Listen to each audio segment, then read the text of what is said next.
Bom dia, boa tarde ou boa noite a todos. O tema que será abordado hoje é a transformação da Lei de Diretrizes Orçamentárias, também conhecido como LDO, sobre os impactos da Reforma Orçamentária de 2000 e da Lei de Responsabilidade Fiscal, ou também LRF. A primeira parte da nossa apresentação vai abordar o ponto de partida da nossa discussão, que é a Lei de Diretrizes Orçamentárias, ou LDO, em sua origem na Constituição de 1988. O objetivo aqui vai ser mostrar qual era o cenário fiscal e o papel original da LDO antes da reforma dos anos 2000. Aqui, a gente começa a falar de como a LDO era uma peça esquecida no orçamento. Mas o que isso quer dizer?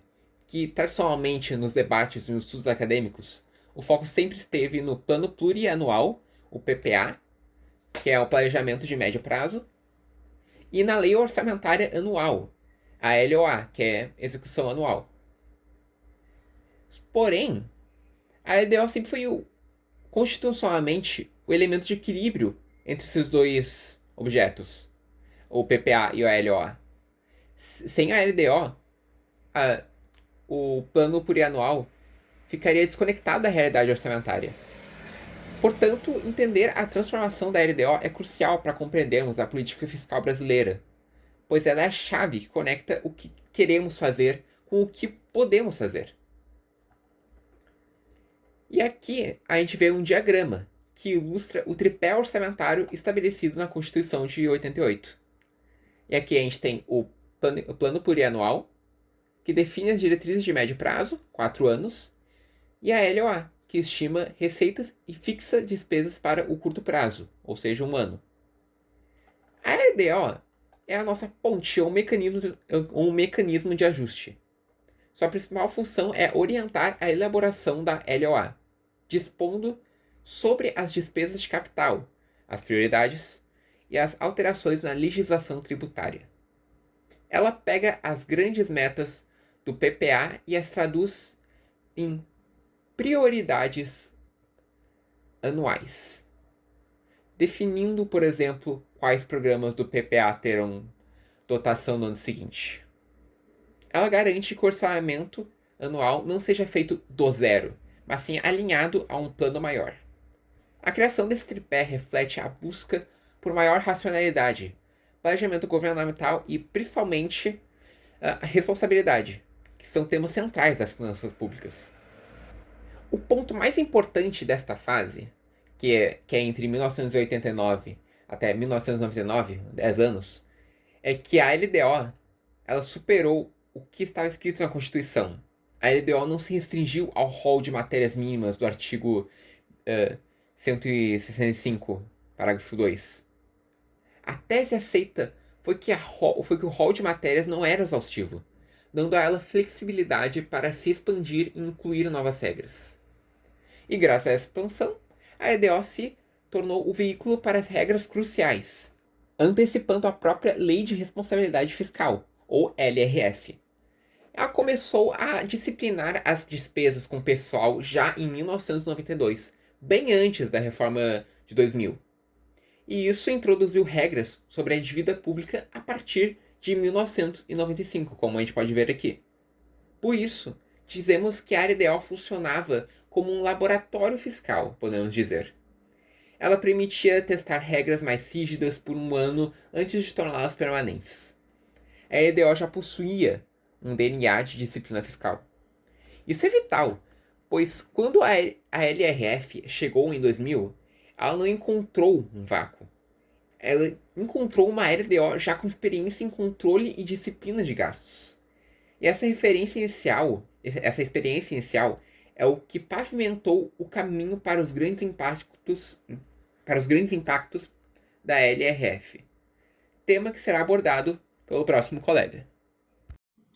Bom, como o João explicou, a LDO original na Constituição de 88 era basicamente uma coadjuvante, uma ponte entre o planejamento de 4 anos do plano plurianual e o orçamento de 1 ano da lei orçamentária anual. A minha parte agora é explicar o grande ponto de virada disso, que foi no ano de 2000, onde 2 vetores bem importantes agiram ao mesmo tempo e transformaram ali o papel das diretrizes orçamentárias. São os 2 vetores que eu vou mostrar agora. primeiro vetor foi a reforma orçamentária de 2000, né? Aqui a grande influência foi o plano diretor da reforma do aparelho do Estado, de 95. A filosofia do plano diretor era de que o orçamento do Brasil era muito burocrático. O que isso significa? Significa um excesso de detalhismo, subprojetos, subatividades. O foco era total no processo, em como o dinheiro era gasto e não no resultado que ele entregava à sociedade. A solução proposta foi mudar para uma gestão gerencial, né? Uma gestão que buscasse mais flexibilidade na execução e na aplicação ali das ações e que tivesse um foco total nos resultados. A grande ferramenta para isso foi o Plano Plurianual de 2000 a 2003. Ele foi o primeiro a ser organizado por programas, né? Que era a ideia ali de atrelar um gasto a um resultado mensurável. Vou dar um exemplo aqui, fazer uma analogia. Por exemplo, antes era só uma lista de despesas soltas, como comprar vacina, contratar enfermeiro. O foco era controlar se o dinheiro de cada ação havia sido gasto corretamente. O novo modelo de programa juntou tudo isso, né? Criava-se, por exemplo, o Plano Brasil Imunizado, que tinha o objetivo de aumentar a vacinação em 90%. Esse programa, então, recebia o dinheiro para todas aquelas ações, vacinação, enfermeiros, e o foco do controle mudou. O importante não era mais checar se as ações haviam sido efetuadas corretamente, mas sim se o resultado de 90% foi atingido. Bom, o segundo vetor foi a Lei de Responsabilidade Fiscal, né? A Lei de Responsabilidade Fiscal tinha o objetivo central institucionalizar a disciplina fiscal. Ela veio para controlar ali, melhorar as contas da União, estados e municípios, estabelecendo regras de transparência e criando limites para gastos, principalmente com o pessoal e para o endividamento. O mais importante agora da minha parte aqui é que essa lei de responsabilidade fiscal precisava de uma ferramenta para aplicar esse controle, né? E ela elegeu ali a lei das diretrizes orçamentárias como a sua ferramenta principal, né? Ela passou a exigir que a LDO definisse o equilíbrio das contas, as normas de controle de custos e os critérios de contingenciamento. Aí, a ideia do Congresso era fazer com que os anexos fiscais, uma parte muito importante da Lei de Responsabilidade Fiscal, ficasse no PPA, planejamento de 4 anos a longo prazo ali, né? Só que o Executivo vetou essa proposta, fazendo com que os anexos fiscais ficassem na LDO, aumentando ainda mais o poder que ela já havia recebido. Agora, nesse próximo slide, eu vou explicar o novo protagonismo da LDO. E ela ganhou as 3 principais ferramentas de controle da Lei de Responsabilidade Fiscal. Primeiro, o anexo de metas fiscais, que era a bússola do governo, onde se definia a meta de resultado primário para os 3 anos seguintes. O anexo de riscos fiscais, que ele previa o que podia dar errado nas contas, como uma crise ou uma ação judicial. E por último, os critérios de limitação de empenho, né? Que era que a LDO passou a definir as regras de como o governo vai cortar gastos, ali a questão do contingenciamento, para garantir a meta, caso a arrecadação caia. E é isso.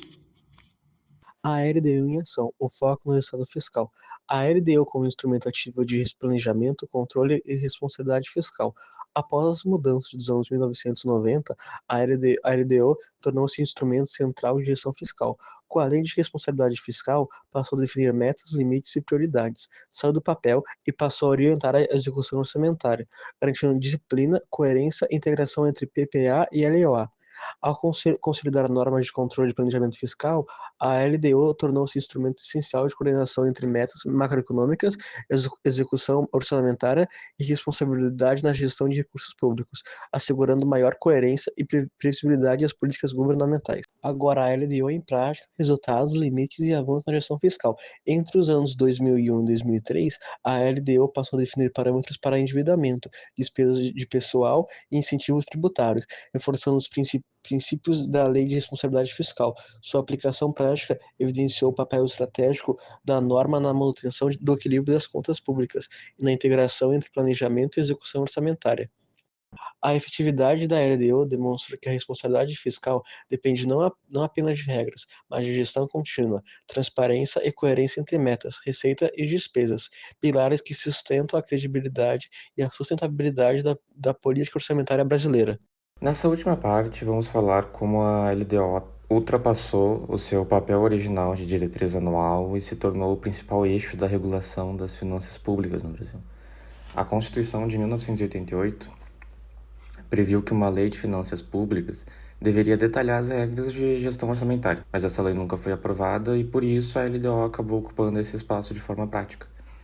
E aí, a cada ano que passava, ela passou a trazer normas sobre controle de gastos, despesas com pessoal, dívida, transferência, reserva e regra de execução.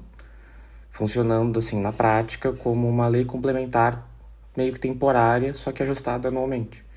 Em resumo, a gente pode dizer que a LDO se tornou o coração do sistema orçamentário, centralizando diretrizes de curto prazo e traduzindo da Lei de Responsabilidade Fiscal em regras concretas, os princípios da Lei de Responsabilidade Fiscal em regras concretas. Após a promulgação da LRF, a Lei de Responsabilidade Fiscal, a LDO se tornou o instrumento mais completo para aplicar os seus princípios. Nas despesas com pessoal, ela impôs limites, até 50% da receita corrente, para a União, e a LDO passou também a detalhar como esses limites seriam controlados. Em um exemplo, as estimativas de impacto orçamentário antes de conceder aumentos salariais ou criar novos cargos começaram a ser exigidas. A reserva de contingência passou a ser obrigatória, calculada como percentual da RCL, e ela meio que serve como uma margem de segurança para cobrir os riscos fiscais imprevistos, como queda de arrecadação, desastres naturais ou passivos judiciais. Por fim, tem as exigências de fomento. Passaram a ser orientadas pela LDO sobre suas prioridades de financiamento, privilegiando investimentos produtivos em infraestrutura. Desse jeito, a LDO deixou de tratar apenas de diretrizes gerais e assumiu um caráter mais normativo, mais detalhado, influenciando assim diretamente a execução de políticas públicas e a gestão fiscal do país. É claro que toda reforma tem os seus efeitos colaterais, e aqui o principal efeito foi a fragilização do plano plurianual, que a gente chama de PPA. E o PPA, em teoria, é o instrumento que define a estratégia de médio prazo do governo, ou seja, para onde o país quer ir em 4 anos, mas com o fortalecimento da LDO e da LRF, o foco mudou. O que passou a importar foi cumprir a meta do resultado fiscal a cada ano, deixando de se importar muito com esses resultados mais a médio prazo. E aí isso criou uma tensão entre planejar e controlar. O planejamento plurianual perdeu o espaço para o controle fiscal de curto prazo, e na prática a execução orçamentária passou a seguir o fluxo de caixa.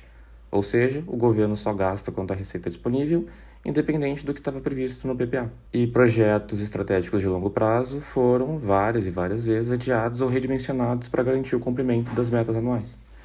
Esse movimento reforçou uma cultura de austeridade e prudência, só que também reduziu a capacidade do Estado de planejar políticas de desenvolvimento sustentado, o que é uma crítica recorrente nas análises mais recentes sobre o papel da LDO e da LRF. Ao fim dessa trajetória, a gente pode afirmar que o Brasil passou por uma verdadeira revolução institucional na forma de planejar e gerir o orçamento público. A LDO consolidou-se como o instrumento mais importante do sistema orçamentário, traduzindo as metas fiscais em diretrizes operacionais e definindo as regras do jogo entre planejamento e execução. O PPA, embora ainda exista, perdeu muita força política e técnica e se tornou um documento mais declaratório do que realmente vinculante. Já a LRF foi o grande marco que institucionalizou a disciplina e a transparência fiscal, estabelecendo um novo regime de governança baseado em metas, limites e controle social. O legado dessas mudanças ainda é ambíguo. De um lado, a gente tem estabilidade macroeconômica e credibilidade fiscal, mas do outro, uma flexibilidade para investimentos de longo prazo e para políticas anticíclicas. Em um grande resumo, a LDO virou o coração do sistema orçamentário, a PPA ficou enfraquecida e a LRF se consolidou como o pilar de responsabilidade fiscal no Brasil. Essa transformação define até hoje a forma como o Estado brasileiro pensa, planeja e executa suas políticas públicas. Com isso, encerramos a apresentação. Agradecemos a atenção de todos e estamos abertos a qualquer dúvidas sobre a transformação dos impactos da LDO. Muito obrigado.